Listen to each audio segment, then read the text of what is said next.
Hello, gorgeous person. I've finally done it. I've quit Facebook. Oh, yeah.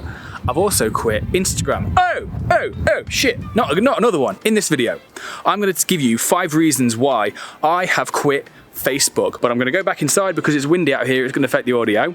So I'll see you inside in just a second.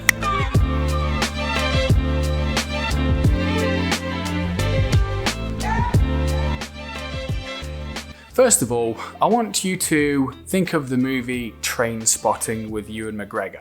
So Trainspotting is a movie, if you've not seen it, about a heroin addict in Scotland. And it follows him around his life as a heroin addict. And toward the end of the movie, sorry, spoiler alert, he finally decides to, what he calls, choose life. He chose life over heroin. He chose to live a life, a different life. Now, while I wouldn't compare my social media compulsion / addiction with a heroin addiction, obviously not, it does very much feel like I am choosing life. But what exactly am I choosing with this? Number one, I'm choosing to hear my own voice more clearly. With social media, there's so much noise. There's opinions, there's arguments, there's people portraying their lives. And all of this, especially when you consider all of the apps available, Instagram, TikTok, Snapchat, Facebook, and others. There's so much noise. This can drown out the connection to your own voice, because when there is plenty of other voices in your mind, your own voice can become just another voice amongst the crowd. The negative effects on this for your life are hard to overstate. Certain questions you're going to have to ask yourself, like what do you want? What do you enjoy? What are your opinions? What are your likes? What are your dislikes? What are your regrets? Etc. All of these really important questions for you to living a healthy, happy existence, you're going to find these questions really hard to answer. While you're all over social media, taking in information that's not coming from you. By doing this, I'm choosing a connection to my own voice. Number 2, I'm choosing depth. I've always wanted to be the kind of person who can lie on his bedroom floor and can listen to an album from start to finish, or the kind of person who can read these dense philosophical textbooks or psychological textbooks. I've always wanted to be the kind of person who regularly engages in deep conversations with his friends without being distracted. And I can confidently say these experiences that bring real satisfaction and depth and quality to my life are difficult, if not impossible, while Facebook has its dopamine dripping claws embedded in my brain. So by removing Facebook and Instagram, I'm choosing depth to my experience. Number 3, I'm choosing the experience of being alive. At one point, I was checking Facebook 300 times a day. I was doing this because I was running away from my feelings. I was rejecting my present moment experience of being alive. And having only this life to live, I had to ask myself the question. The question was this: if I died tomorrow, would I be happy with the way I've spent my time? And my answer was no. So when I asked myself this question and sincerely answered the question, I decided to take action on this. I am choosing to be fully Oliver. Number 4, I'm choosing true over false, authentic over fake. Let me explain a concept to you that I call the false self-feedback loop.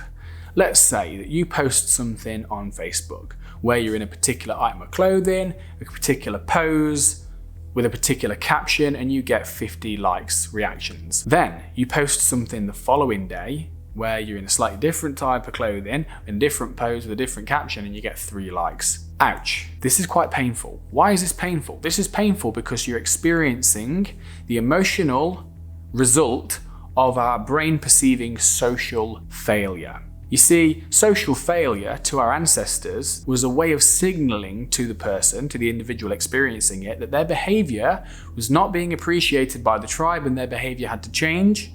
Why? Because if they didn't change their behavior, they'd get kicked out of the tribe and would risk death, almost certain death back then.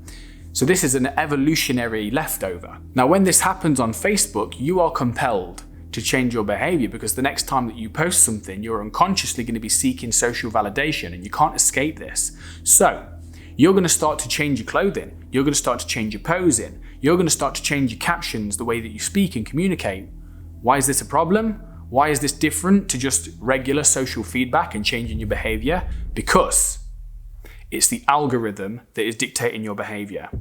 The algorithms are shaping the behavior of everyone on social media at the moment. The algorithms decide how many people see your post and thus how many people react to it. In this way, the algorithm is manipulating you to be a validation-seeking, fake person. And that's what it was doing for me. I started to post things only if I felt like they would get a positive response from people.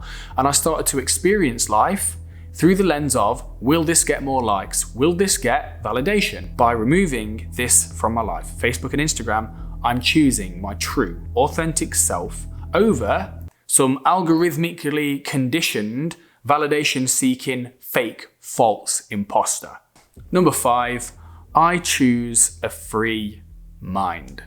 Social media is hacking our attention spans to make money. This is not a conspiracy theory, this is fundamentally their business model. The algorithms that drive these tools are specifically designed to harness and hijack your attention span to keep you on the platform for longer, so that they can sell your attention, your eyeballs, to advertisers. This is the business model of all social media. Why do you think that Facebook and Instagram and Snapchat and TikTok, why do you think they're free? Because you are the product. You are the product in what is called the attention economy. So I ask you this question: are you cool with having your most prized possession, which is your attention, your experience of being alive as a human being and present in the moment, are you cool with that being hijacked by people who don't care about you, who don't know you, in order to make money from you? Are you cool with that? Because I asked myself the question and my answer was no. My attention is not a commodity to be used, to be hijacked to make Mark Zuckerberg richer. And if you think I'm just a tinfoil hat wearing conspiracy theorist, I'm going to link to you below a video from ex-Facebook executive Sean Parker and ex-Facebook executive, I've got to read his name, Chamath Palihapitiya. Oh, fuck it. So with this, I am choosing a free mind. Let me know in the comments below if you've ever quit Facebook or Instagram for a certain length of time, and if so, how did this help you or hinder you in your life? Just let's start a conversation. Thank you for watching. Take care.